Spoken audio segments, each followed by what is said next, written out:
நாம் இப்போ ஓப்பன் பண்ணி பார்க்க போகிறது ஆக்ரோ பிராண்ட் எலக்ட்ரிக் சாப்பர் தான் இது. இங்கே பாருங்கள், இந்த பிராண்ட் சாப்பர் சூப்பராக இருக்குது. இது மாதிரி ஒரு சில்வரில் ஒரு பவுல் மாதிரி கொடுத்துருக்காங்க. இது வந்து சுவிட்ச் சிஸ்டம். இது வந்து மூணு இது கொடுத்துருக்காங்க. இதில் ஸ்பீடு அதிக ஸ்பீட் வேணாலும் வச்சுக்கலாம், சிம்பிளாக வேணாலும் வச்சுக்கலாம். இது வந்து பூண்டு உரிக்கிறது. இது நம்ம பூண்டை அழகாக பல்லாக்கி போட்டுக்கலாம். இது வந்து கட் பண்ணுறது. இது ஒன்று 3 கொடுத்துருக்காங்க. இது வந்து கேரட்டு, வெங்காயம் இதெல்லாம் கட் பண்ணிக்கலாம். நம்ம தோல் சீவிட்டு இது உள்ளே போட்டு இந்த மாதிரி வேணுன்ற அளவுக்கு கட் பண்ணிக்கலாம். இது 3 இது கொடுத்துருக்காங்க. இதை ஸ்பீடு வேணுன்னா ஸ்பீடாக ப்ரெஸ் பண்ணிக்கலாம், சிம்பிளாக வேணுன்னா சிம்பிளாகவும் ப்ரெஸ் பண்ணிக்கலாம். இந்த பிளேடில் கறியும் கட் பண்ணிக்கலாம். மட்டன், சிக்கன் வேணுனாலும் சின்ன சின்ன பீஸாக கட் பண்ணிக்கலாம். இந்த அளவுக்கு பொடியாகி வந்திருக்கு பாருங்கள்.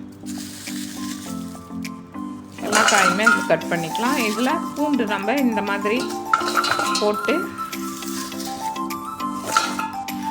2-3 ப்ரெஸ் கொடுத்தோம்னா தோல் உறிஞ்சி வந்துடும். இதே மாதிரி இதில் சின்ன வெங்காயத்தையும் மேலே அந்த தலையும் வாலையும் கட் பண்ணிவிட்டு இதில் போட்டால் உரிச்சு கொடுத்துரும். இதே மாதிரி தான் ப்ரெஸ் பண்ணணும்.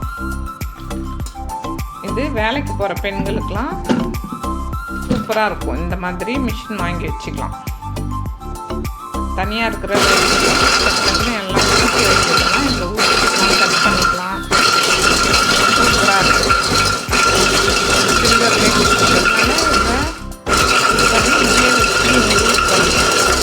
கட் பண்ணி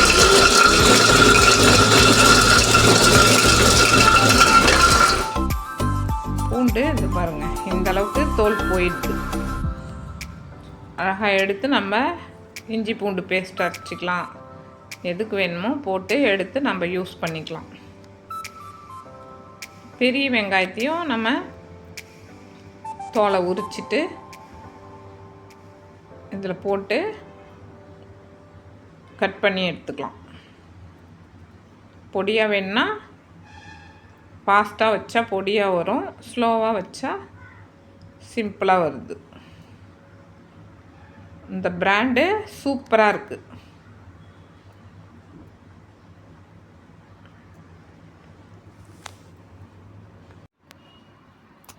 இதில் சிக்கன் பீஸு, மட்டன் பீஸு எல்லாம் பொடியாக கட் பண்ணிக்கிறதுக்கும் யூஸ் பண்ணிக்கலாம். பெரிய வெங்காயத்தையும் தோலை உரிச்சிட்டு இதில் போட்டு தேவையான சைஸில் நம்ம கட் பண்ணிக்கலாம்.